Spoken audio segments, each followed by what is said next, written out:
All right, what is up, everybody? Welcome to episode number 8. It's hard to believe it's been 8 episodes of WLF Unleashed, the official podcast of World League Fling Golf, and one of two great sources for all of your fling golf information, and hopefully a little bit of entertainment tonight. But before we get started, also want to shout out, because I always forget. I want to shout out Fling Golf Theory with Showtime. Their show has been fantastic. Been watching, I think they have 5 episodes in now. So if you haven't seen that yet, make sure you check them out. I think there's one today. At Fling Golf Theory with Showtime on their YouTube channel. And then they do a great job of posting on social media. And actually, we need to do a better job of that. But I don't know that we're quite as technically skilled as maybe Tim Durr is. I don't think. I mean, nothing against Showtime. No offense, Showtime, but I think Tim is. I think Tim is the technical analyst. Yeah, I don't think people realize the intelligence Tim Durr Yeah. had. So all right. So anyway, there's been a lot. There's been a lot since the last episode. We've been to Greencastle, which we're going to talk about in our Keystone Cup preview. Beautiful course, great course. Yeah, and we had an awesome time playing with Ricky and Lala there, and a couple new things tonight for. Go. Yeah, Rico Suave. No, actually, it's what's his name? What's his? Are we allowed to say? Yeah, we're rolling it out. We're rolling it out. Too bad Ricky's not here to approval.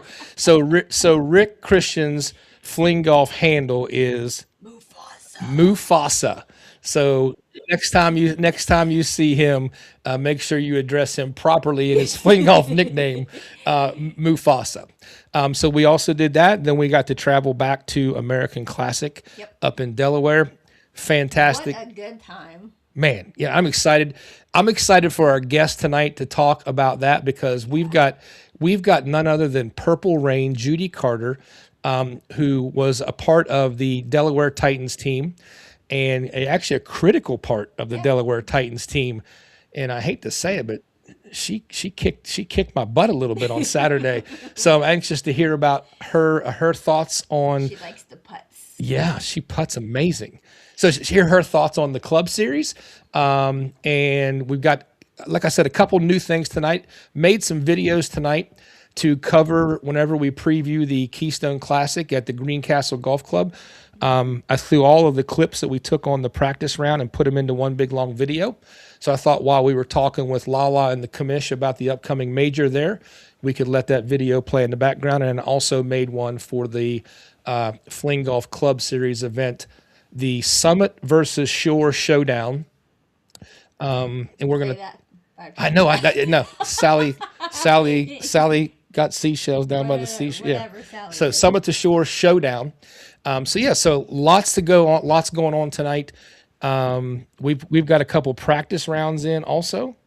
Still been working pretty hard. I actually had to quit my first time I've ever, because everybody knows my motto, no days off. Had to actually quit a round the other day because it was so hot. I could not hang on to the fling stick. Yeah, summer has arrived here in the WV. Yeah, so on holes 4 and 5 at our in the 90s. holes 4 and 5 at our home course, I almost threw the stick as far as I threw the ball. So I decided that was probably not doing me any good. I've learned to wear a glove. Yeah, we got some gloves ordered. So, but yeah, so we got a big show tonight. So we're going to jump right in. We're going to get the commissioner on here to talk to him first, and let's transition here to our topics for the commission tonight. We're gonna try to branch out because I really actually appreciate Showtime and Tim. They have created some great conversation. Not that I always loved it, but it's good conversation. It challenged everybody to think a little bit about some things in fling golf, and I thought, what a better way to continue that conversation than to get the commissioner himself to give some of his thoughts and ideas on some of the lively conversation that's been happening on social media around fling golf. So we're going to talk to him tonight about just general, whatever the fling golf updates he wants to talk about are. We're going to talk about majors versus regionals in 27, and we're going to talk about, is there a distance debacle in fling golf, and how would some tweaks to format, possibly like age or divisions, possibly do anything, if anything, to help with that. And then talk a little bit about, is there does it make sense to consider handicaps in fling golf? And finally, we're going to wrap up with him. We're going to press him a little bit on how and what may be out there down the road on equipment development and R&D and how to possibly make our fling stick equipment even better. So, anything you want to add to that? I do. Go ahead. I want to say hi to Robin. What? Robin's on. Oh, okay. There you Hey, go. sis. There you go. Hi, Robin. All right. So let's get the commissioner on here with us. All right, Commish, welcome and thank you for taking the time to be here with us tonight, and more so, thank you for being willing to have some conversation on some of these maybe sticky topics that have kind of come up here lately. And I'm really anxious to get your thoughts and ideas on some of those. But before we get into that, what is, if anything, what's just some fling golf updates you want to give everybody out here tonight? Yeah, no, the two biggest ones. First of all, great to be here, Jeff Taylor. Always appreciate this podcast and being on this podcast. Yeah, two big things. Obviously, Pro Series number 3, the Keystone Cup, coming up. Almost a week away, about 10 days. So it's still time to register. But going to be a great event. Looking forward to seeing everybody there. Another regional event just opened up for registration. That's the Tulsa Twister out in That's Tulsa that's that a friends great name. Scott That's a great and name for an Tanner are event. putting on. Yeah, no, great, perfect name, especially for a summer tournament. And that's a cool one. It's just a 1 day tournament on Saturday, but for those that are going to that tournament, if they're around on Sunday, they're going to organize groups of people to play at the golf course we're using for the Midwest Shootout in Neosho. So Oh, sort of nice. a preview. The Harder brothers will be there and give you some tips on the course. So for those in that region, they're going to that tournament. Great event to go to. I'm sure French will do an amazing job with that too. Yeah, All yeah. right. No, Put together. no, Yeah. he's definitely enthused. So, all right. So, Commish, after the updates there, one of the big topics, the hot topics around the fling golf community, is this concept of schedule for moving forward, the level of regional play, the amount of regional play versus the level of major play. Just kind of wanted to get your thoughts on where you see WLF going in the future.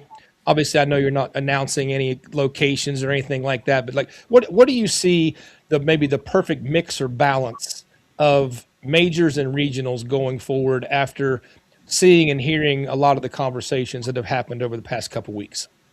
Yeah, no, great question, Jeff. And really, I think we're always going to change things and evolve things, but I think how we were doing it this year it was a really good test of, can it work, limiting the number of major tournaments to these Pro Series tournaments, while at the same time encouraging play so that those that want additional play are going to find it in different ways, while at the same time that we're focusing, sort of another part of that is why you focus on pros and the sort of top level of competition. How do you have other avenues for people to compete, which are these regionals as well as things like the club series? And went into it, a little worried at the beginning of the year that, are we going backwards in a sense by limiting the number of tournaments that, sort of we, at the HQ are organizing, but, the community stepped up and the number of people that put on regional tournaments, and who knows, we might even add some more by the end of the year, has been fantastic. And I think that's a good model going forward, which is this balance between the pro level events, which are going to be, if you limit those events, but also make them extremely meaningful for things like rankings and points and championships for those that are competing at the top of the sport, it then also opens up the ability to do all these things at a regional level, and one of the things I liked about the tournaments that we had this year that were, we sort of called them as part of like this regional series, but it's a loose series in a sense, because I certainly, talking with the organizers, I really wanted to encourage people to try different things, whether it be different formats or rules, whether you use reggies, how you deal with sort of pros and amateurs. Some really focus on the amateurs.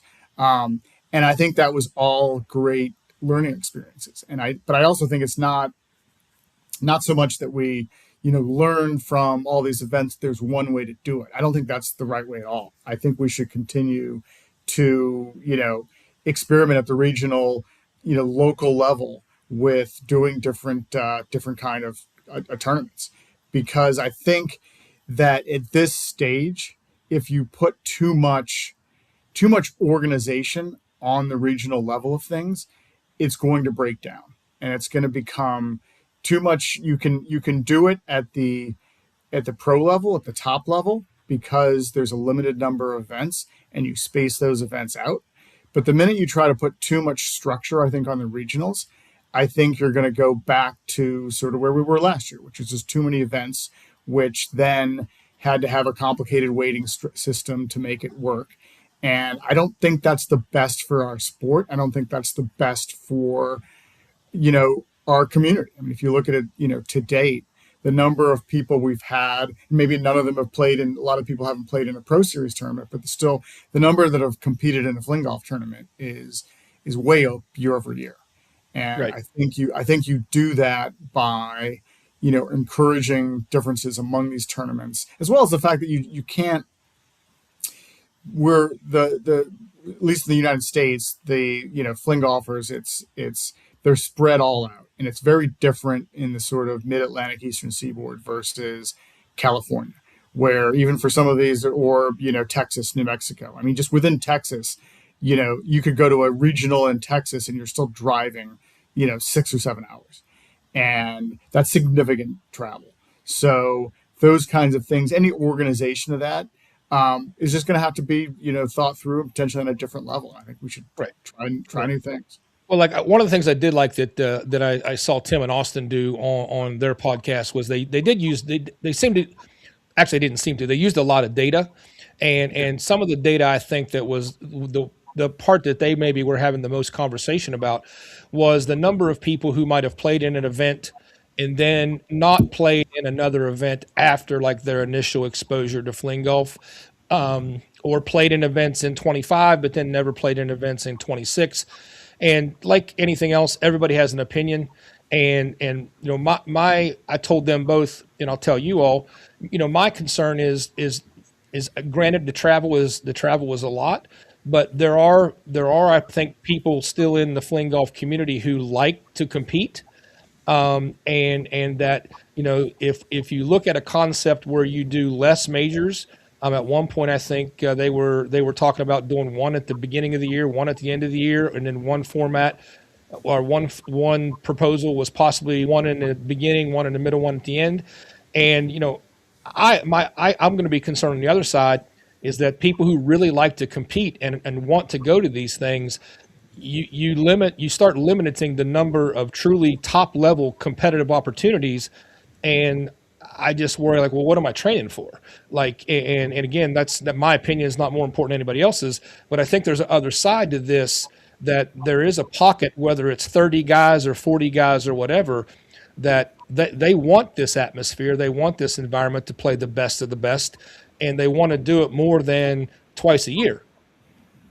No, Jeff, I completely agree with that, because I mean, the way I look at this, it's sort of this like competitive pyramid, and the top of the pyramid, the little sort of eye on the top, so to speak, is it's the Pro Series and it's the majors, and it's the people that are competing for the championship, and that has to be done in a way that's fair. And I worry that I mean I do feel like the system we've got right now, and I think we'll know more after Keystone Cup and then Sure. heading into the last tournament. But Sure. really, we're talking about 4 majors, although really, in a sense, for a lot of people, it'll be 3, because you're only counting your best 3 out of 4. Now, for next year, it's definitely not going to be more than that. Like, could it be 3, but still keep 2 out of 3? I don't know. I worry that that's sort of too few, because then when you narrow it down, now Now people start thinking that, it's just based on one tournament or two tournaments that decides, the sort of entire season. Right. Because, for the league, there's a history here, and they're season champions, and it needs to be it needs to be a fair indication of who are winning those championships and who and how you do rankings. Because right now the way the ranking systems work, you're only getting, you know, official rankings for out of the Pro Series events. I think that can change in time, um, but I do think it's going to be real. And there's some work to be done to sort of incorporate regionals into that ranking. Right. And the short answer is, I think if we do, you're only going to incorporate those results from a certain part of like the ranking scheme, and the Sure. top players eventually phase out where they can't get points from those regional tournaments because there's no control over what the level of competition is going to be for those. So the system really starts to break down, and you get apples and oranges, and Right. it's tough to compare. Sure. Um, Well, we have, kind of. So kind of staying along the competitive and the competition kind of guide topic, that kind of leads us perfectly into, there was some conversation, and again, I thought they did a great job of handling in terms of it wasn't really meant to be focused on one particular division, but it kind of morphed into that with the conversation, and obviously, me being one of the three players in that division who are the longer throwers. But so, what is your opinion on the state of fling golf in terms? Is there a distance debacle, and how do you guys see it? And is there something that maybe no one has talked about that you all have thought about? First of all, Jeff, I love the word debacle. It's a word I don't get to use enough. So no, I love you phrasing it that way. Um, you know, I don't think there's a distance debacle in the sense that you know it's always been this way, and in my opinion, it's always going to be this way, where distance is it's part of fling golf the same way it's part of golf. And I think, and granted, I've heard this from a number of people in a number of different ways, but it's really on both sides. And I feel like the my sort of mantra is it's balance, and distance needs to be part of the game but not everything. But a lot of people tend to go to extremes on these kinds of things, and it's one of those things that always at the extreme ends you're going to get to these illogical conclusions where on one side it's like make these courses as tees as long as possible, and then effectively it becomes like a version of an LFC. Well, I don't want that at all. And but then on the other side, if you completely take distance out of it, well, then we should just be playing on par threes or start everybody 100 yards, in the fairway. And then what are we doing on, championship courses and par 72 courses? And I don't think either of those are right for the sport when you're trying to establish sort of rankings and championships and seasons and this sort of this pro level thing. Now that being said, you can do things on either of those extremes. For example, like we do LFCs. It's just a straight throw. We also we could do tournaments that are on shorter courses, or in the future when we've got more people playing and you can organize more of these things. You could have par three tournaments. There's a variety of ways when you can look at the formats, but I do think we spend a lot of time when we set up these courses for each of the divisions, looking at that sort of what do we use as like the average sort of full throw to set up guidelines for maximums on each of the pars for each of the divisions, and those change over times. Sure. You know I think we got a pretty good idea for the men's. The Masters, I think, is also pretty good. The women's, we've definitely moved up because we've realized what we sort of thought, was close to the average was just not getting it done. And you just had too many women that didn't have a really good chance of getting on the green in regulation. Sure. Um, So, but but for me, it's you can't, just in my mind, you can't take distance out of the equation because it totally changes the sport. Sure. But you just kind of you also got to make it where you know that it's going to play some factor. Those that can throw further than other people are going to have an advantage. Now, are they going to then be able to nail a 80-yard approach shot Yeah.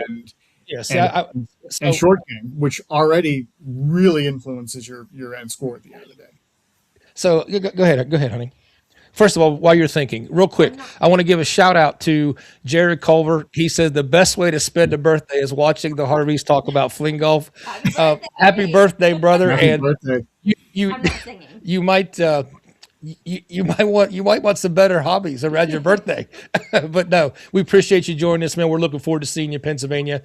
I know you're going to be there, but happy birthday, man! So shout out to you. All right, so what were you going to say something?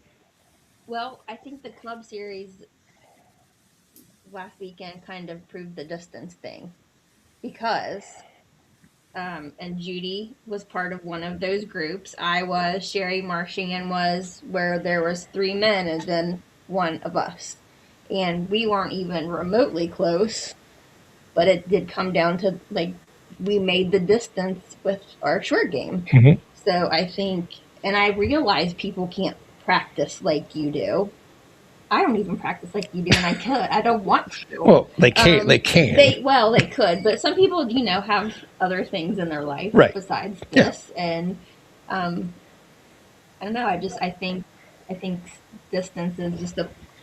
I can't throw it that far as a poor excuse. Yeah. So I saw. Make up for it in other ways. So I think that's a great point and a great comment. And I think Titus makes a great point. He says, I think we just need to be careful that we don't fix one problem and create two more problems.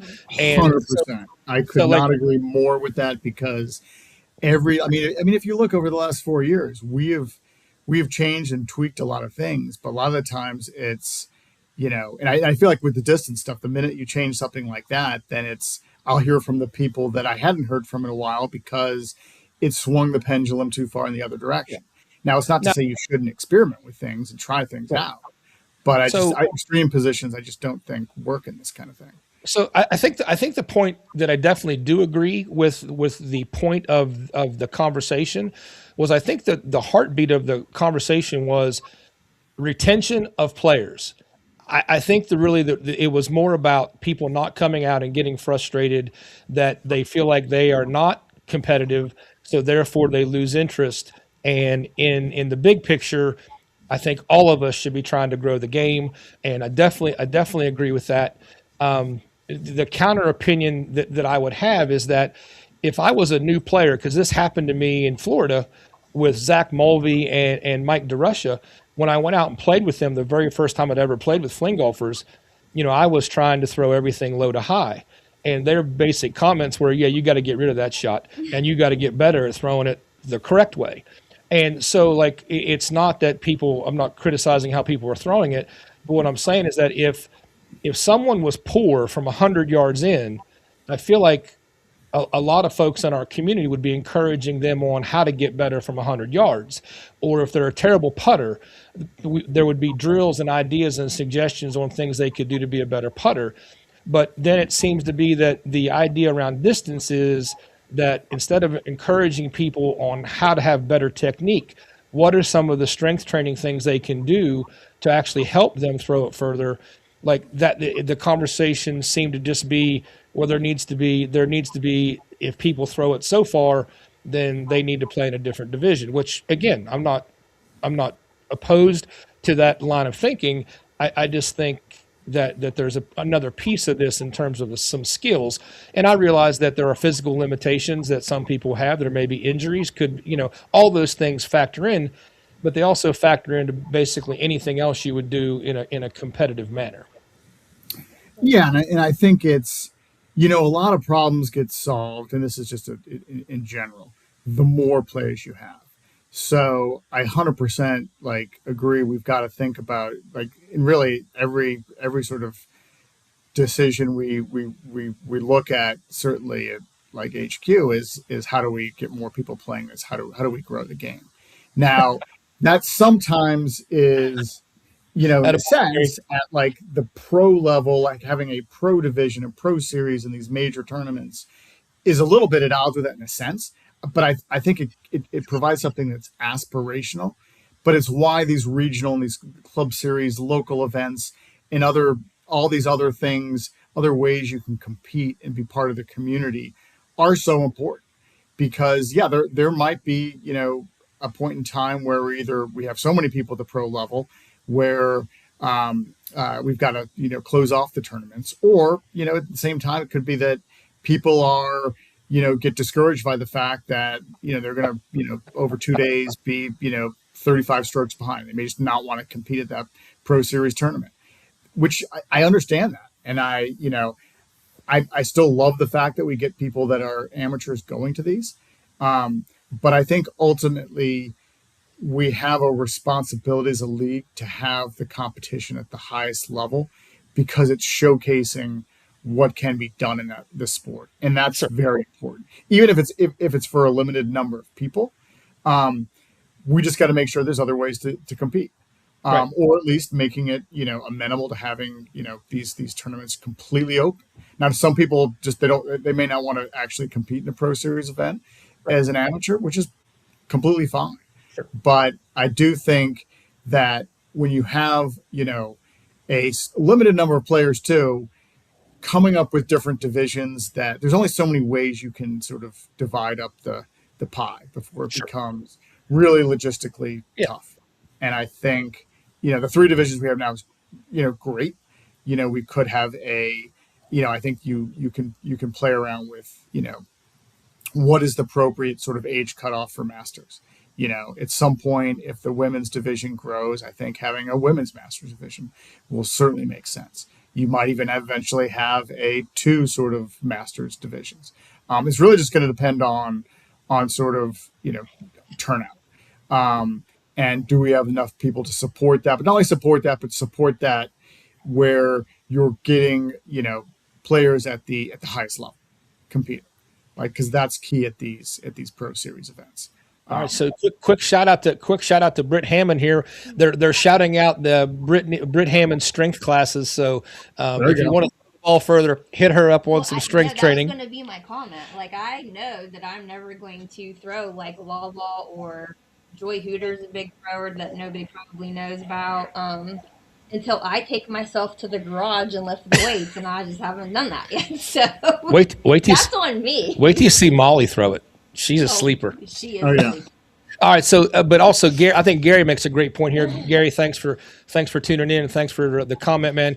He says, "Let's keep it real, though. Every throw is a club in the bag. Fine tune and learn your tools. Otherwise, Big Mac would destroy us all."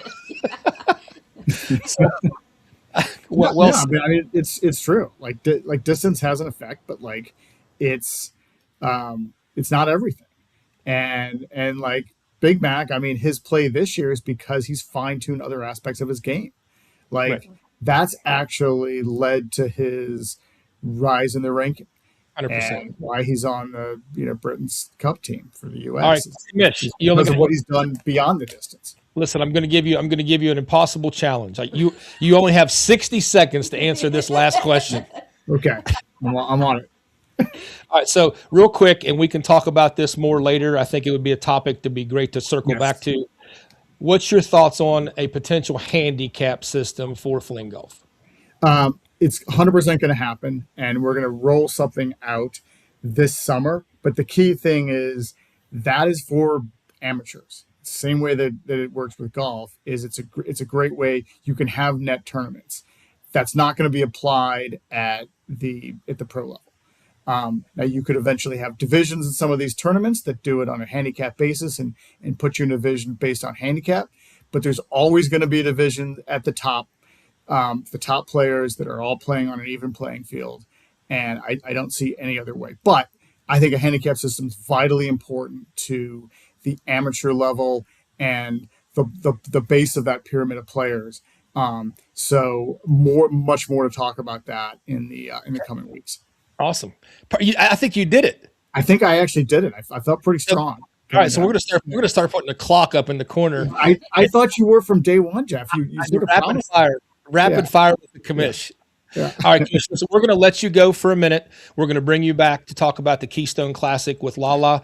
But first, we're going to review the Club Series event in Delaware, and then we'll get back with you. Perfect. Okay, hold on a second. Hi, Landon. Having a good summer, bud? One of my students just popped in. Oh, we have one of Mrs. Harvey's students just dropped in. So Landon Cole, thanks for watching. Appreciate you being here. All right, guys. So listen, up next, we're going to talk about the Summit versus Shore Showdown, and we're going to have a very special guest join us. Let me get my bearings here and get all of our, there we go, get our pieces in place. But my first impressions of this were off the charts. So before we bring our special guest in, Judy Carter, none other than the one, the only, the legend herself, Purple Rain, which happens to be like one of our favorite songs. I mean, Prince in general. Prince in general. But like just the whole setup. So I don't know if Austin is still on here or anybody from AGC is still on here, but huge shout out to you guys. Like the event was top quality. The organization was amazing. The setup, the pairings, the tee times, the course setup.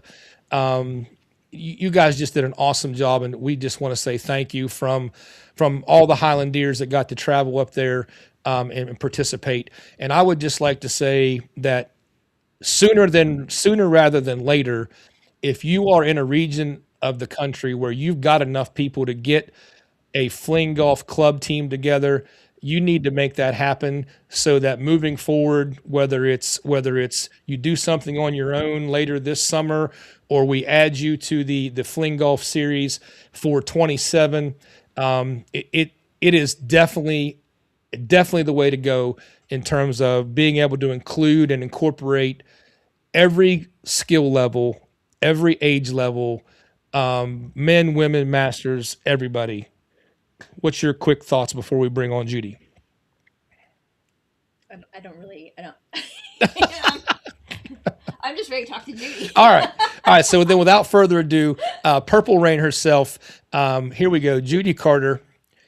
First of all, welcome to the show, Judy. Thank you so much for being here. Let me get you unmuted. All right, welcome to the show. Hey, thank you. Glad to be here.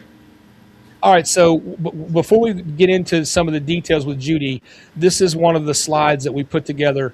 So we're going to try this evening to see how it works, to have some video montage of everything that went on at the Club Series, why we're talking about the Club Series, and just kind of see how folks like that. So, Judy, first of all, from me, it was an incredible joy to get to meet you in a bigger way and get to spend 4 hours with you on Saturday playing in the Scramble Best Ball format. So thank you for sharing that time with me.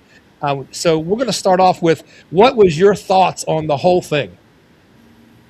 Wow, I have so many thoughts. One of the first one is I would probably never get to play with you. And I got to do that. So that was a big thing. You get to play with players you may not normally get to play with.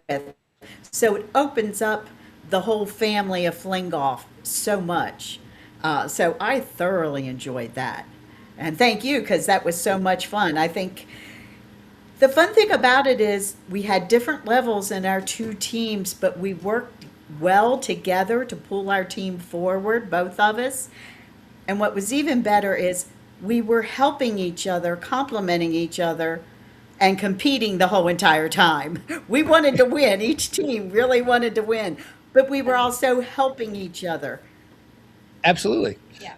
Well, That's the beauty of fling golf community in general, is we're all very competitive, but very encouraging and supportive at the same time. yeah, and it definitely is. But the thing I found unique about the Club Series, because, just like obviously everybody knows I'm super competitive, and there's other people on the show tonight that are super competitive. And it's not that you don't want to help people when you're at a tournament, but then there's also this competitive side of things that you want to take. You have your own routines, you have your own things, you have your own way you like to warm up, and that taking the time to work with someone individually on how to better sidecar or better putt at those moments is a little bit difficult. But this allowed us just to basically coach each other for 4 hours.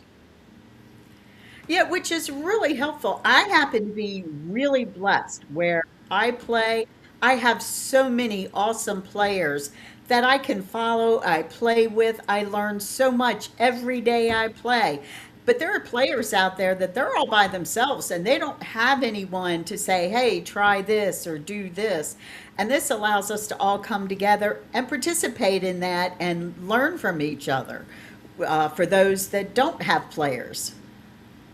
Well, I would say this, that that you and Leslie both, I think, really surprised Austin and I both because not that you couldn't play, but I was shocked at how good your short game skills were, and you are one of the best putters that I've played with on any level. He has said that Thank you. several. I mean, let's And I already warned him that Leslie was dangerous you too. So basically. I felt like you kept breaking my back Saturday because I thought we might get, we might get up one or get back to even. And Purple Rain says, "I don't think so. Here's a 6 footer. Take that." Well, I figure I don't have a long game, so I better have a short game. Well, Judy, I think it was like hole 6 or 7 before Austin even had to putt. Well, that's what I was there for. I mean, it was like you just told him to go sit in the cart. You didn't need him. Well, if you noticed, he was my chauffeur. No. So moving. And I'm Go ahead. Go ahead. well, I'm excited about the Keystone Cup or the uh, when we play up in Erie, the beginning of August. I know who my teammate's going to be on Saturday, and I'm very excited. It's a gentleman who's only been playing a month, and he can throw a mile, but his short game is just beginning. So we're going to be paired. So he's going to get me there, and I'm going to get us in. there you go. I like it. Well, listen, real quick. So real quick, I want to give a shout out to the real Flinkster, a high school boy that we met when we were at Cape and Springs, and he played in the pro-am at Cape and Springs, and he's become one of the crowd favorites Yeah. on all of the social media and all of the podcast circuit here for Fling Golf. So Flingster, thanks for joining us, man. Thanks for being here tonight. All right, so Judy, moving forward, how do you see the club series evolving, or what do you hope to see happen with this club series format? I'd like to see it expand as much as possible. This is where they're going to grow the game because you're opening it up to all people. It's giving so many people a chance. It's not as expensive as the Pro Series. So for those of us who are on a fixed income and retired, it might be, it's more financially possible. We might be able to afford to travel because we're not spending all that other money. So it does open up for a lot more people to play. So I think expanding the club series is one of the better ways to help grow the game of fling golf. So is it fair to say you're already sold out for the next club series event for the Titans? Yep, I am.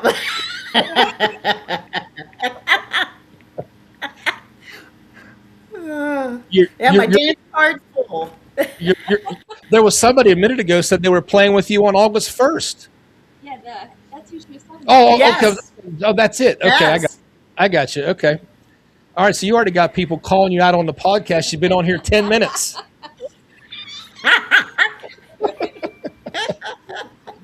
That's okay, and I'm ready to play. Awesome. All right, so last question for you. What do you feel like would take your game for the club series or any just regular fling golf?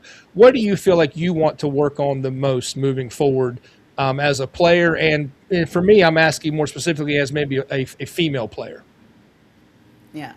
As I think the oldest female player, maybe in the country, for me, it's just working on my drive, getting a longer drive. I've increased it a lot in the last year, but I still feel like I've got another 25 or 30 yards out there I just haven't gotten to yet. And if I can get to those, watch out. I know I got 25 in there somewhere. I just gotta find I just it. got to. Well, listen, Judy, It's thank probably you. out in the gym. Right? So, so you guys, and we listen. We want to say also very sorry to hear about your dog. I know that you guys had a loss in your family, and you were not able to be with us Sunday. So we want to send our condolences. And you definitely, I don't know if they told you, but we lifted up a little prayer for you Sunday morning before we played, and everybody was. I know everybody felt for you. But I think the thing that was most exciting for the Highlandeers was that at the end of Saturday, it was all tied up 3-3. Yeah. So, Well, you know, yeah, I mean, it's very competitive. yeah, so we were a little concerned that, you know, you guys obviously have many more experienced players, and, you know, we were hoping just to come and make a good representation of the Highlandeers. And, you know, I think we did that, and we were pretty excited at the end of day one. Now, day two, you guys kind of flexed on us a little bit there, and you took 4 of the 5 points, but we did get 1 point. And so, Well, and when, Moose, if you're out there, brother, we got that 1 point for the Highlandeers. Snack started making a run, but You- we ran out of real Wait a minute, estate. you guys were down 4 at one point, Yes. and then you got back to you only lost by 1. One straight game. So yeah, so the matches, even though we only got 1 point on Sunday, the matches were two of the matches were within 1 point, and then 2 of the matches kind of got away from us. But I think all in all, it was pretty competitive. Yeah, it was good.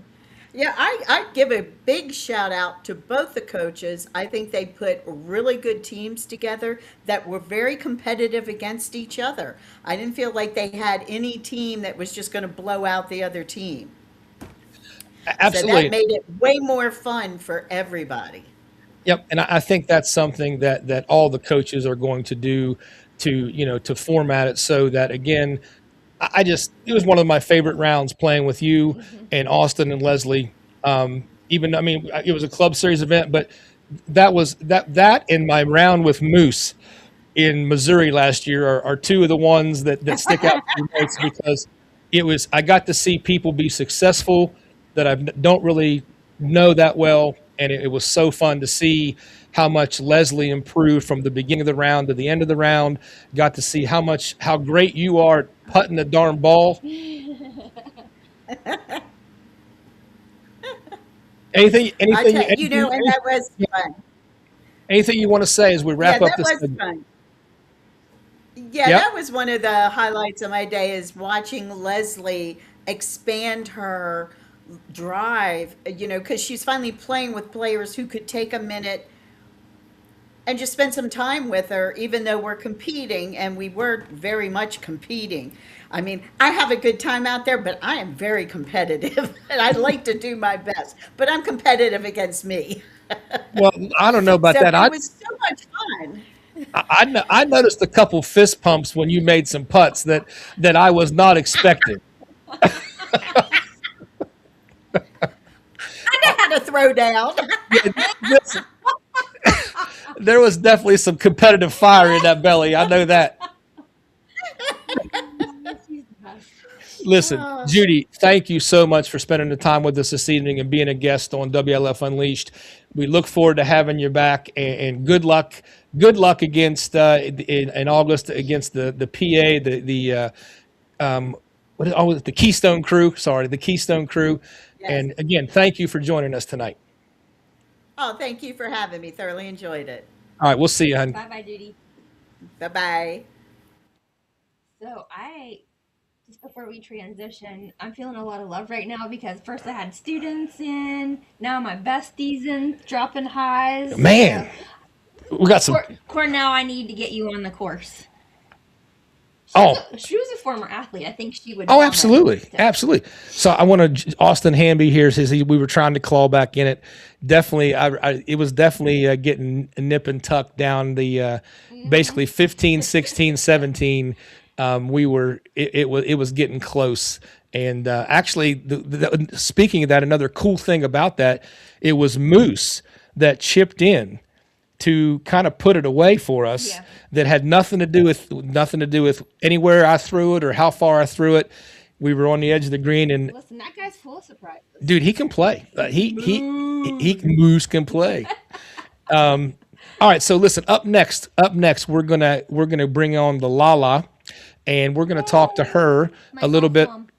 Oh yeah, My golf mom. listen, you guys have some fun. Listen, I love that woman so much. So anyway, we also have a video set up for this one here. Let me get my bearings here. And then we're also going to bring the commissioner back on also. So let me get everybody unmuted here.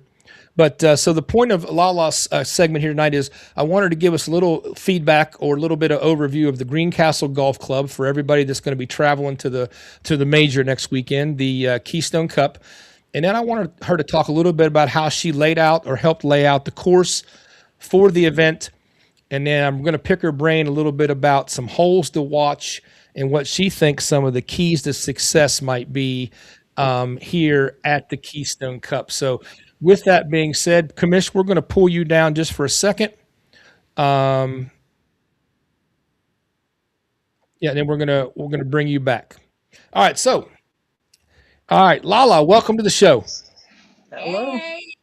What's up? How you doing, girl? I'm doing very good, thank you. I mean, I think you just got off the course, didn't you? I did, and yeah, and What? some of the Mountaineers came, or the Highlanders, my bad, came over. I got an So echo. Do you hear me echo? I do. Yeah. Wasn't happening earlier. Can you? What happens if you turn your volume down on your phone? It may be. Is it Let me check. fishy It, echo? it, Is that better? yep, there you go. That was it. All right, perfect. All right, all right. So you shoot 200 today. No, No. no, I didn't. Um, All right, guys. I So did listen, not. while we're chatting with Lala, on the center screen here is all the video clips we took from the day we went up and played a practice round with Rick and Lala, and it gives you an opportunity to see some of the course and particularly some of the greens and see how some of the greens look. So Lala, just give us a basic overview of. I know you've been a member at Greencastle for a while, and just your thoughts on the course. So I think the course is right now in really great condition. And this last bit of rain is really going to help us set up for next week as well. But um, long and challenging. The greens can be very challenging. The pin placement is really key to a couple of the scoring holes and opportunities with those scoring holes. I feel like I'm Um, still echoing, and I apologize. no, you're okay. No, you're It's not. fine. It's not terrible. Um, Okay. Yeah. So when you set up the course, what were some of the things? I know that you asked several tour players to kind of come to a practice round. Do you feel like you've got the course and the commish got the course dialed in for where you think it's set up right for fling golf? Yeah, and what I tried to do was I kept, old score sheets, looked at all the other courses, and obviously some courses are flat, some courses are challenging, mountainous, Greencastle has a lot of undulation on their greens, and then you got some hills. So dogleg uphill is a challenging hole, So there's a lot of uphill. But the downhill opportunities and the straight opportunities give you scoring opportunities. So I think there's going to be challenging holes, but I also believe that we've set up some opportunity to score on a lot of other holes. And we did change a couple of the golf. One is a par four, like number 10 is a par four in golf. We moved it to a par five. It's kind of a semi like peninsula type of. There's water behind it. There's water in front of it. There's water to the sides. It's tough to reach onto for So women specifically, and for the average guy thrower, I believe is probably possibly looking at laying up, and if not, go for it and take the risk. Uh, So, Lola, what whole number was that? Because that was one of the ones we spent the most time on, with that water in front on that par five. That was number 10 when we made the turn on 10. Okay. And well, that was one. And then 16 might have been the one that you were No. talking Yeah, about. 16. Yeah, it's a little dog leg 16's right. downhill to the right, Yep. little dog leg to the right, and then you got to approach it over the water. So it's a scoreable hole if we keep the distance up where we are now. All right. Um, So one of the key questions, because Rick was talking to me a good bit. He and I were riding together when we played about how much different he felt the greens would be in mid July versus when we played there in kind of late June. Late June. yeah. What are you seeing? I mean, you just were out there a few minutes ago. Just a few minutes ago, but the rain this weekend, and it was kind of wet yesterday, so they didn't probably cut them this morning or roll them. But I do believe in July they're going to be quicker.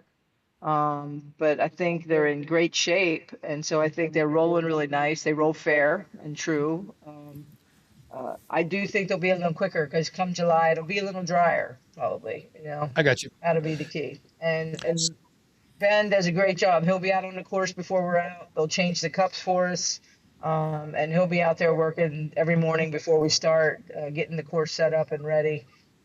So they'll probably be cut and rolled and fresh. So you can take this whether it's from the women's division or whether just in general. What are two or three scoring holes that you feel like people can kind of really go after it and try to birdie? Um, so I'm not going to say one, because one screen is super tough. I would One, say, no. Listen, you get a birdie on one. I want to shake your hand. um, I think two has a chance. Yeah. A pin placement makes a whole lot of difference. If you got to shoot over the water, if it's up on the right, you're in Yep. good shape. Um, Three, that short par three, no. I think I'm lucky to walk away with a par or bogey there. Four, it's long but reachable. I think there's going to be some men that are going to be able to birdie that. I think women, it's going to be a par hole, if they can reach it for the person that can reach. It's long and uphill. I would say five is scoreable downhill, to the left. I think that's a scoreable hole. Okay. And then I would definitely say eight. For the women, it's a par five, and we moved it up kind of a straightaway. For the men, it's a dogleg right. I definitely think that's a scoreable hole. Eight is a scoreable hole for pretty much everybody. All right, Lala. So last question before we bring the commission to the conversation. What's a hole in your mind that could just ruin your round? Shoot. Um, well, there's a couple of them. I All right. think, and I'm gonna say I'll go with. Let me think. I'll go with. I'm gonna go with nine. No, I'm Really? not gonna go with nine. I'm gonna go with. Let me think. Let Lala, me you look here. Lala, you play here every day. Like this I wasn't meant to be a know, trick but you know question. what? It's kind of like, North Carolina. If you get above the hole on some, a one putt can turn into a three putt. Sure. And I think that's one of the challenges is so if you can manage around the greens and keep that tight, you're going to be okay. I feel 10 can be one of those because if I go for it on two and I really shouldn't because that 110 is looking good or 120 and then that can be a drop and then I should have just laid up and saved myself, right? So I got that's you. one of the ones that I would say is one of my nemesis holes. I don't like 10 in golf All or right. swing. All right. Well, Kamish, let's get you in this conversation here. What's your thoughts on Greencastle and the setup and everything that I know you've been working with Lala behind the scenes leading up to next weekend's event? No, I think it's. I think we got a really good course layout because there's some interesting. What I always look for is you want that balance of you want some scoring holes in there, And then you want, especially like you look at the par fives, there's a couple of them that I think the ones Carla mentioned, like eight definitely. Um, but then you have interesting ones like 16, where you look at the yardage and you think like that might be a scoring opportunity, but there's a lot of water right in front of the green. So now, if you're depending on how far you throw it, and if you're sort of at the max of your distance, it's gonna all depend on how you play that the dog leg there. So there's a lot of different holes I think, and this is just based on yardage and layout that I think are going to be provide opportunities, but also there's going to be some risk reward situations, and I love that. I love on that final day 16 towards the end of the tournament if you got a tight one that people are going to be really encouraged to try to get on that in two. And And it and might so be at your peril to do that. so let me say this, because this kind of goes back to our the distance in the beginning of the show, talking about distance. Like that, to me, that's a hole right there where throwing it further does have some advantages, but it also can get you in trouble because you could be lured into making a very bad decision on your second shot, because you can make it into, but you can't miss. Right. And so therefore, someone who lays up right on the fairway side of the water and pitches over 50 yards could be in far better shape than somebody who threw it on into and blew it off the back of the green, or worse yet, shorted it and it rolled back down the bank into the pond. No, exactly. And those That's are the a kind of it's a situations route crusher. you love to have a course that has the variability so that those kinds of situations are going to pop up. And people with different abilities and skills are going to look at it a different way. But it's all going to be about course management. And part of course management is also like taking advantage of your opportunities. And there are going to be places to score. But if if you're losing a little bit on distance, you got to make sure you score on those holes that you can score on. If there are other ones where you're playing for par, Yeah. and there's a really good, I feel like the setup encourages all of that, which is great. So Lala, speak. I know that you know a lot of folks there at the course, and they were super great to us the day we were there. They treated us like gold and let us look around places to do the podcast when we were there, and all that. And the clubhouse people were great. Like, do you feel like Greencastle is looking forward to having us there for this event? Oh, absolutely. I think, and I think even Austin and those guys, when they came to play, I had Shaggy and Brandon, the amount of people that came over and talked to us just to chat. Yeah. It's a very friendly environment. Ben Powers and the Powers and his team are excited to have us there. And I will say that they're looking forward to it. And as a matter of fact, on the Friday, I know we're trying to do this uh, fusion doubles. I have some golfers that want to be involved, and they are looking for fling partners to play in a fusion division, which would be an alternate shot with a golfer. Most of them are, or if you have a golfer that would be traveling with you, jump in the fusion division. I know Is Commission and I are still working out some details on how that's all going to flow out, but I had some people last night at Golf League ask about, are you going to get me a fling person so I can play? So that's it'll be exciting to see if we can pull that together, because it's really about coexisting on the golf course with, to me, that's important. So No, it's definitely exciting to roll that sort of third division out. And we've got and anyone, if they haven't put a partner down or even haven't registered yet, just let me know. There's a place to do it on the registration form that you want to be paired with a golfer, because Carla and I are going to start doing the matchmaking pretty soon, and seeing how many. But I know we've got a number of golfers that want to be paired with fling golfers, so yeah. really encourage people to do that.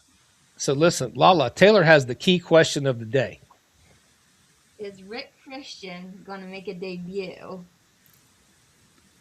I believe Rick Christian is going to be my fusion partner. Or is he going Yeah. to fling? Oh, he's gonna play in the fusion. Yeah, I I think believe he that. I wants mean, I to think be that my has to fusion. happen. We're gonna do the fusion. Well, Um, Does just that tell. mean does that mean Carlin will play too? My son. Huh?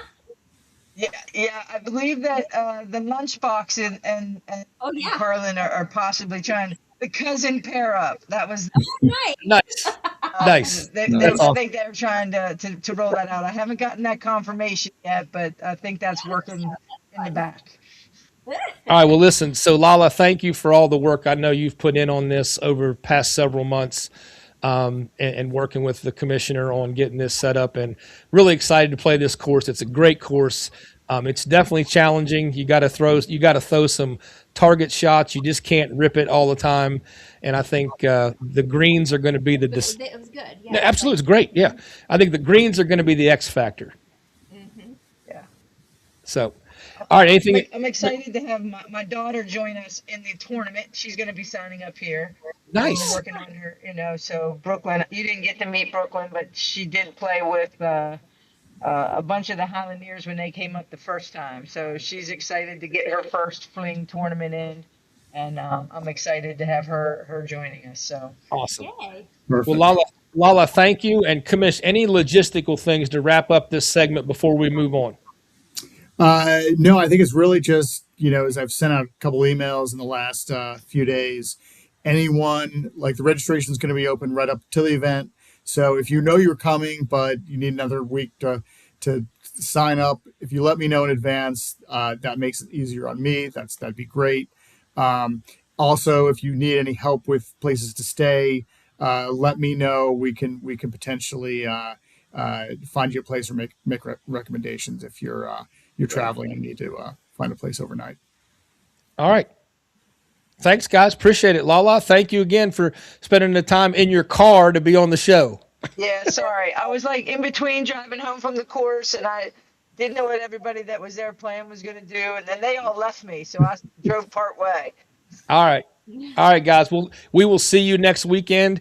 Commish will have you back at the end for a few minutes to talk about standings and points real quick before we wrap things up.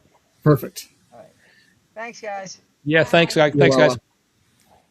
All right. So up next is our player spotlight.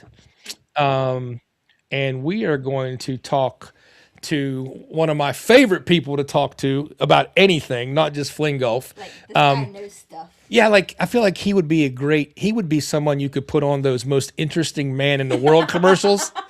And he would be perfect. He would be perfect for that. So, we've got a fun side to talk to Liberator about Jason Ballinger, about, and then we have a not so fun side, to talk to him about because, unfortunately, he's dealing with an injury. And we're going to talk to him a little about how that's affecting him. But first of all, let's welcome none other than the Liberator himself, the second most interesting man in the world. Let me get you unmuted, Liberator. Uh-oh. There you go. There you go. Welcome. I agreed. Welcome. Look at that. Look at that backdrop. Yeah. The teaser is it's not mine. I'm over at another fling golfer's location, and you might know Speaking, Snack Daddy. That's yeah. Uh, Tracy. Speaking of so most interesting man in the world, look at your background. So, I would like to think mine's just as impressive, but you'll have to see that at a later date. dude. So thank you for spending the time to get on here this evening. I saw a super cute dog earlier. Oh yeah, we saw the dog in the background there. Whose is that? That is Jason. Ripley. That is my Great Dane. We also have a pit bull, Daisy. All right, cool. All right, so Liberator. She's right on my hip. He's my boy. So you basically played what would be kind of, I guess, your last event for now, at the club series. So before we get into talking about your injury situation, I really want to hear what your thoughts are because you've been kind of a long-term fling golfer. You've been in this longer than most. And I wanted to pick your brain on how you viewed the club series and how you think that went minus your injury. Drink to get me settled. The nerves. Well, I love the Clib series. I mean, I just love when we get able to get together like that and to bring fling golf together in a closer scenario. We're not traveling, but we're all coming together like that. And I mean, feeling like you're on the back of the slab and the fire pit, it just feels like home when we all come together like that. Yeah, And the play was great. dude, it really, actually, it really was good. I mean, with Leslie, with you all, Katie, Yeah, Bellingham, she was hitting stuff out of nowhere. I mean, I was trying to put us on the green, and she was cleaning it up. I mean, 5 foot putts to 40 foot chips that you would Yeah, she not did. imagine coming out, or that she's not imagining that she's going to do that. She's just wanting to contribute. right. And it worked out. Did. Really, I mean, really, I mean, if we're talking about it, I mean, they could have run away with it. I thought they were kind of stacking the deck against us. They were going to run away with it, and she started hitting some shots, and then we were just coming back. It felt good. It felt good. So given that you've been around for several years in the fling golf community, um, you've kind of seen different variations of like the teams and the regional competition and now this club series. How would you assess the kind of how it's changed and this format that we've kind of arrived at in 2026? I mean, it is changing. I'm with the commissioner like every year and season. There is changes going through. People talking about it. What's going on here? What do we need to do with the sport? I mean, I don't know that I agree that the sport couldn't have different divisions or weight classes, as you would say. That's the fighter that I am. But that's a discussion for later on. And the sport does need to grow, but it's amazing the way that it has. And this regionals coming together is just that next evolution that I think is going to push the sport. So the format of the club series, like, do you is that something that you felt like you would like to see that particular format continue, or would there be any tweaks that you would make to any of the format? I mean, I think later on, after it gets going, if it got real competitive, you could put some top players against it and work it away. But I think for now, it's fun and it's competitive, and it's a way to just keep getting out there and playing fling golf. So how was it for you trying to play on basically on one leg? All those. Hole one, since it's so short, was fine. Hole two, I know I was scaring Big Austin and some others that I might not be finishing the day. I tried to step off with that front leg, left leg first, and it moved on me. I threw the stick. The ball made it over the water on two or the marshland, but I started putting my right leg forward and just tomahawk. So I mean, it's a standing challenge about my tomahawk throw. I mean, Paul threw it out there in Florida at the long distance. I think I hit 195 thereabouts. Yeah, I mean Um, it's not like so your my tomahawk short. I mean, Yeah, I was told that over the weekend. I'm just like, well, it's still not there. And so for me, that tells you that difference of long throwers. I mean, I want to be up there with the top, and I think the tops that gets bigger and it pushes the sport. But there is eventually, I think there's a different level, and that could be just as competitive. But I don't know how you differentiate that. sure, absolutely. So tell us. I know you got injured training other fighters for a competition. And I think everybody is kind of aware how you got hurt.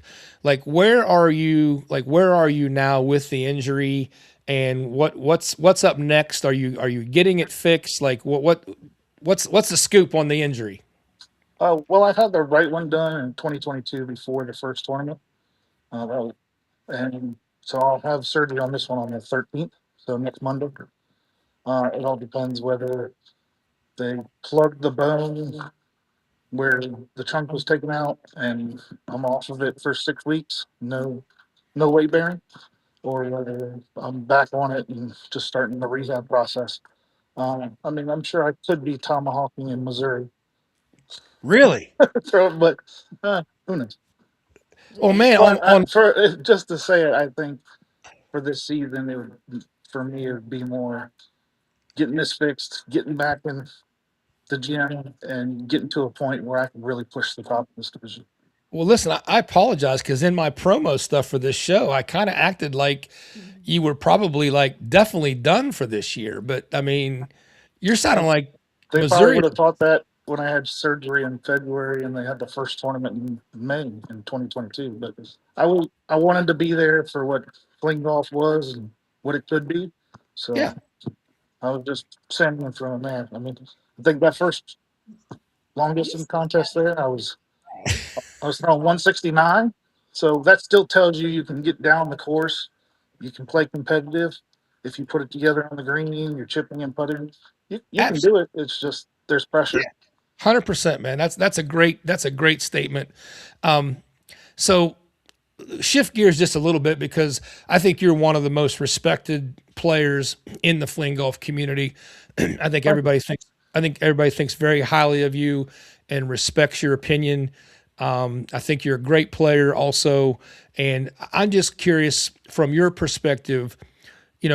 There's been a lot of conversation over the past couple weeks on how to retain players, how to grow the sport.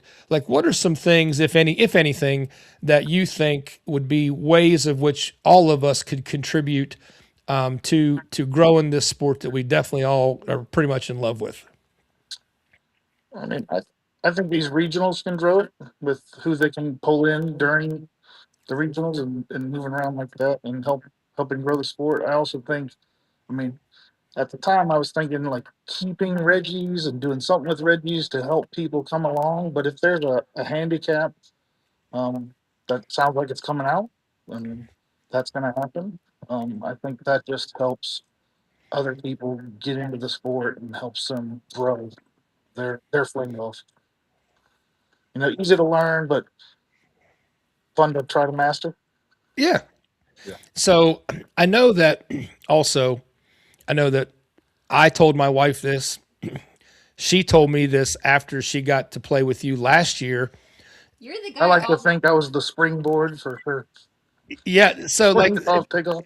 and that's part of that's really my question. Like, I think you do a great job with new players. hmm What are some of the things that you tend to you tend to try to guide new players? Because my wife loved playing with you. She felt like she learned a ton.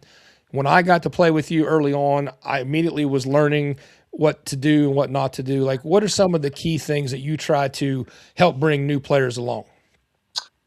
So so for me, I don't do everything. Like great, there's certain things that I don't do.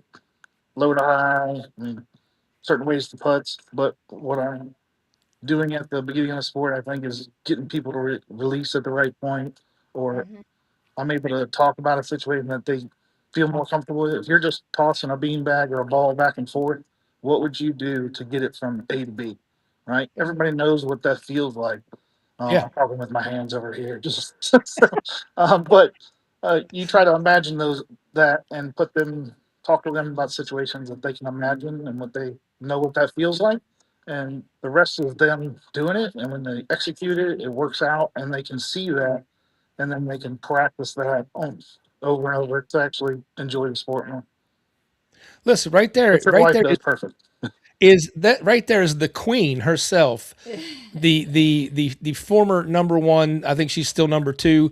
She says, Britt says, Jason was the first person I played with WLF on day one at ACGC. He's the best. Agreed. So you're training champions. Yeah, well, she was pointing me around the course, so she knew the ins outs of the course, so that makes it. All right. So we thank you for spending a few minutes with us, man. So there's a chance we're going to see you in Missouri. Good luck with the injury. Well, Is could I there? have another minute from you? Oh, Not a minute, absolutely. but Yeah. what Go Lala ahead. was bringing up. I mean, I think on her course, pin placement. I mean, I think the greens are going to be awesome there. I think 4 is that playable. 10's going to matter where they put that pin and whether people how they get on and off of the greens. And then I think her daughter, if she really comes after it, if she gets into a tournament and talks to others and not just me when I was out there, I got to play with her, and so that might give her the springboard too. I'm Yeah. certainly willing to have fling balls first and having a springboard off from there. But I think when she gets out there with some other players, she can be really really good. So did you go today? Were you at No, Greencastle? this was Oh, okay. All right. I Wednesday. thought I thought I Snack thought Daddy I went thought today. maybe you were there today. No, I wanted to liberate some places when we were down in Florida. So happy birthday to my dad. He was on the 5th. And my mom's birthday is today, so another birthday today, Dale Happy and happy Jerry. birthday. Happy birthday. Thank you. And so we were down in Florida, and I was hoping to liberate some places, but when you're having a birthday party and going out in Hey, boats, where's Snack Daddy? He played today. Where's Snack Daddy? Get yeah, him, bring him, have him step in there. What's up, What? Snack Daddy? That's my partner. eating snacks. It's Team teacher snack. team teacher snacks. Just sneaking, man. Just snacking. So Snack Daddy, you got to play. No, Snack Daddy did play today, correct? Yep. What was your thoughts on today's round? Uh, it's a long course. It's It is. got some challenges. Greens were great. Mm-hmm. Did they have their all tees up? Yeah. Nice. That's important a week out. How And the players how'd you We're still trying to figure things out for sure, but good. how'd you putt today? the putting was pretty good today. All right, good deal, man. Those are Well, great greens to put on.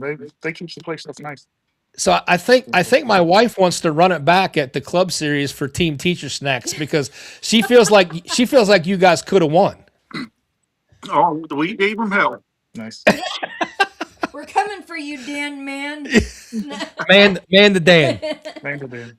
All right, Snack Daddy, thanks for jumping in there with us, man. Liberator, thank you very much for joining us, man. Appreciate everything you had to say.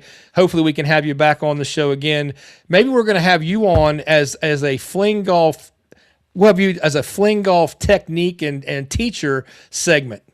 No, Hey, put something Dan, together. got you Monday, bud. Yeah, man. Good luck. Thank you. Yeah, see you guys. I can't believe he said he might be back from Missouri. I believe it. Holy moly! I was like, what? Dan, man to Dan says, "How dare you?" Listen, Dan, I'm gonna tell you right now, buddy. All she talked about was that they could have got you. They could have got you. I left some putts out there. We would have done it, I think.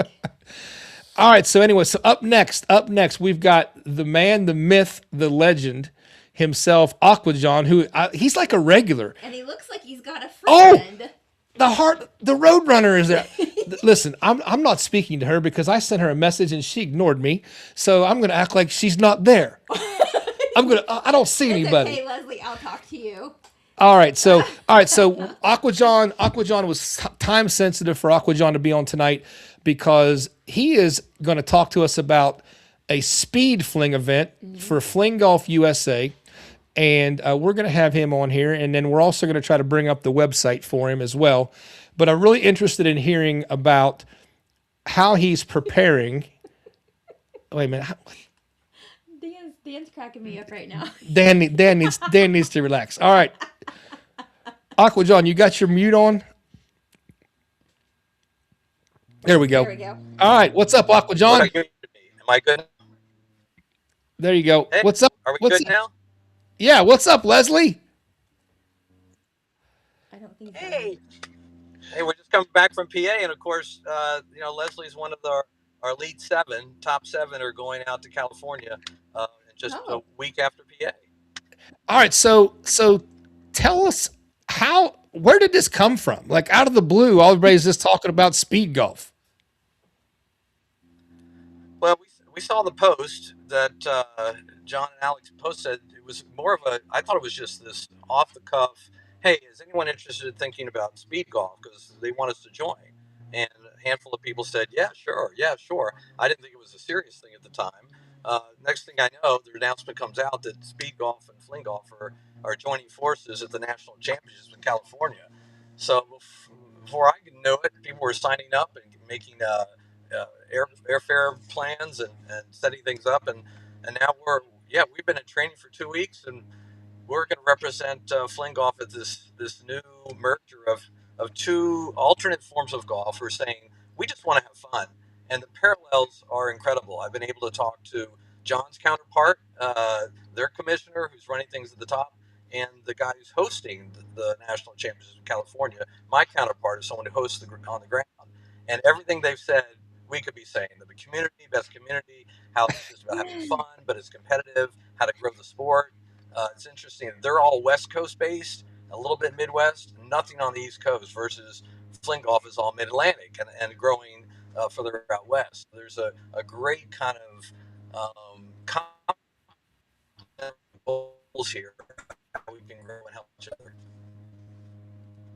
All right, so before we get into the training piece of it, I want to make sure that at some point Leslie goes back and listens to the podcast because the segment on us playing with Judy and Austin, listen, we had a great time and we just talked about how much better everybody got from the beginning to the end and how you and Judy actually made some of the key shots. So you got to go back and listen to at least that segment to listen to Judy talk Oh yeah, about it. we heard it. Oh, We listened to the whole awesome. thing. We've been listening from Yeah. minute one. Awesome. Cool. All right. So listen, I'm pulling over here now. I've got the website up for the United States Speed Golf Open, July 25th, 26th. Is that Temecula Creek Golf Yeah, Club? Temecula, which is literally half an hour from Welks. So we know the area. I mean, having Jake and Rosie on the ground, they're spearheading things locally, getting us a place to stay, figuring out transportation, and they played the course twice now. Uh, both, I mean, they played it with fling golf, but now they've done speed golf as well. And so this is evolving rapidly. When you get people like some of you may recall that Sam, when he was up at Capon last summer, he and I actually did a mock speed golf Yeah. challenge on the Capon course, just innocently, not thinking it was going to be anything that would lead to something like this. So here Right. we are, a year ahead, just kind of doing that sort of thing. And now, like I said, the 24th, 25th, 26th will be out there. There's just one fling golf division they've opened up in the regular national championships. We are starting after everyone, all the traditional players. So both we can kind of be an exhibition, a demonstration sport, and everybody can see us as we're coming in. But it's made great opportunities for networking. They want to see it. They have a junior division, so a chance for me at Fling for All to get youth involved in fling golf. So it's a great opportunity to kind of bring our community to their community. Well, listen, I would think this is perfect for the road runner right there behind you because I would see her being an absolute beast at this. I mean, she already Oh, runs like 50, 60 miles a week. Not quite that much yet. So, Leslie, how are you? So, are you actually training specifically for this or are you just keeping up your running regimen? Yeah, I need to do a little bit of running and flinging at the same time, but I I'm ramping up my training for my fall marathon, so mostly that's what I'm doing. All right, cool. I know Cutter's been. Yeah, Cutter. He's out there running between Listen, holes. yeah, Cutter did a round of fling, a speed fling whenever when he got bumped out of the club series when it was over. He was out there practicing then. trying to show you. What's up, Cutter? What's up, Jeff? Now it's a party. Now it's a party. We got all the Holiday crew. Right. If I just bring Liberator and Snack Yeah. Daddy back on here, it's like the whole team's here. Yeah, All right, Highland so Deer Rule. Aqua John, anything else you want to share with anybody about the upcoming event or anything you're doing related to it? Yeah, most of us will be there in PA, so we can catch up individually if people want to see something about it. But I guess the main thing is knowing that um, Sam and I, and Leslie, and Hooter, and Jake and Rosie, and Dan up in Chicago, a new player who's jumping into the fray, and it's going to be an interesting mix of our personalities and character what we bring to it, and plus some of the things Hooter can bring as far as content, capturing the experience. We're going to be sharing as much of that as possible as we can. But Pennsylvania is certainly our focus for right now. But a week later, we're going to be out there representing the whole community, wanting to show what fling golf can do in this traditional world, and just bringing fun and fitness to this area of speed golf. Well, cool. So good luck to you guys, and we are definitely looking forward to seeing everybody in Pennsylvania, and excited to see what comes out of this. It sounds awful, but I'm glad you guys are enjoying it. Living the dream. Yeah. All right, guys, we'll see you in Pennsylvania next weekend. All right, thanks. Okay. See you guys. Bye. All right, Commish. So that brings us kind of to the end of the show. We might actually get under an hour and a half if we got keep 3 minutes. if we keep our closing comments brief. Hold on, let me get you unmuted. All right. So, Kamish, what's your thoughts on tonight's show? Anything maybe you want to circle back to? No, I think it was great, and I think a couple of things I'd say. I love the topics that we talked about. I think our future shows even go into sort of deeper dive on some of those would be great.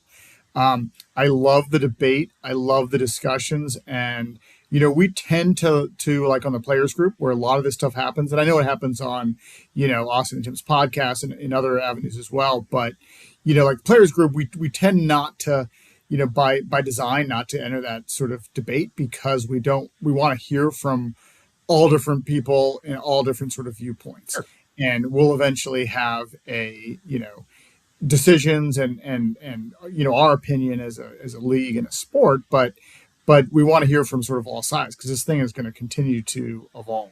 So I welcome that the discussion, and I want to have using this and other things as a platform to let people know where we stand on issues or at least our viewpoints. I think is really important, and doing more of that in the future I think is a good use of this podcast. So no, I was really excited to do that. I think it was great discussion on the club series and people's experience there, and I think everybody's hitting the nail on the head of just how important that kind of thing, along with regional tournaments, are going to be to growing the sport. And I think the one thing I would say for the clubs is the more people that can form these clubs, and while at the same time, like it doesn't need a ton of framework or structure or organization, that some of this stuff's got to evolve naturally. Let it evolve naturally. You don't want it to sort of implode from too much structure on it. And it starts with a club, which is a regional group of people getting together to play. And then the competition from that can naturally happen. And it's going to happen in a way where people don't have to travel a lot. And it's going to be different in different areas of the country.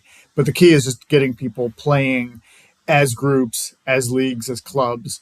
And I can't tell you how important that's going to be, and how supportive that we want to be as a company, as a sport. All right, so a couple things as we wrap up. Next show after PA, we're definitely going to put the new equipment and equipment development back on. So Perfect.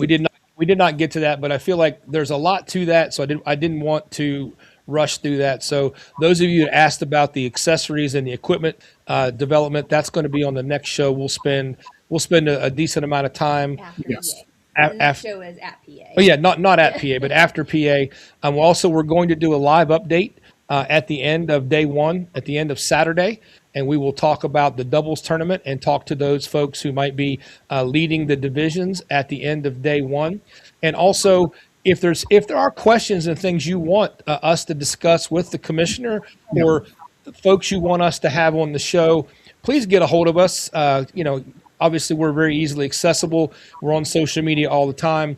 So please send us specific things you might like us to talk about, so that we can make the commissioner's corner more than just always just updating what's happening in fling golf, and we can allow his expertise and things that he knows are going on behind the scenes, and we can work on some of these things together. Definitely. All right, Commissioner, thank you so much for being with us. We're looking forward to seeing you next week. We will see you in Pennsylvania, sir. My pleasure, Jeff Taylor. Thanks as always, and we'll see you soon. Safe travels to anybody making their way out there, and it's going to be a great tournament. All right, thanks, Commissioner. All right, babe. Listen, so a great episode. It was. I am anxious to hear some feedback, just because on our end it's hard to tell. I would like some feedback on how the video montage inside the segment, whether that was a positive thing, whether folks liked that, or whether it was hard to see. I'm not sure. I mean, it looked good on our end. It looked, but I don't know. Yeah, I wasn't on the phone either. I'm not watching it on a telephone either. So guys, if you could drop us some feedback on that at some point, go ahead. I know. I just have, and Moose, if you're still listening, and anyone else who has dates, so just couple things to remember. Don't forget, if you are going to do the Fling Golf for Alzheimer's Oh yeah. through Moose, he can probably, if you're listening to Moose, put the link up so people can jump into that if they want to. Also, July 11th, the Marshaws are hosting at Appleland if you're interested. So, also Moose or Sherry, if you want to put that information up, because I don't have it on me. And anybody else that has dates that they want people to come and participate in, please just throw those up in the comments so everyone is aware. Well, listen, you started the show saying hello to Robin. Would you like to close the show? Hey, Robin. So, Robin, thank you for the feedback, and Amy Lewis, thank you for the feedback, so that we'll know we can keep trying to do that in the future. And if you get a chance to go to Apple Land, it is a blast to go down there and play with that group of folks. We It's had a really fun course. it's a fun course. It's odd. It's a 12-hole course, but it's really set up really well for fling golf. And you get some great instruction with Sherry and Moose down there if you are a young player or a new player. So definitely attend that. And then last year we did the Alzheimer's event. That was fun to do. Would encourage you definitely do that as well. So, babe, thank you so much. As always, you're beautiful. And listen, guys, we are doing a segment on us, kind of get to know the hardcore Harveys. So we'd appreciate all you all tuning in and trying to give us some likes and some thoughts on our questions about us. So those will be coming out the rest of this week as well. Moose says we're on the road back from PA, so they can't right now. Look who I see. And it is the one. It is one. And then they said they'll put it up later on the players page. And then sound was good except the beard mic. The beard mic. Does that mean Ballinger? I heard him just fine. All right, listen. We're gonna do a little special bonus episode here real quick with the one, the only Ricky Christian. Ricky Christian is on the show, and if you don't know Ricky Christian, you do now because when you see him, what you got to say. Look at that hat. Across the parking lot, you got to say, "Is that Ricky Christian?"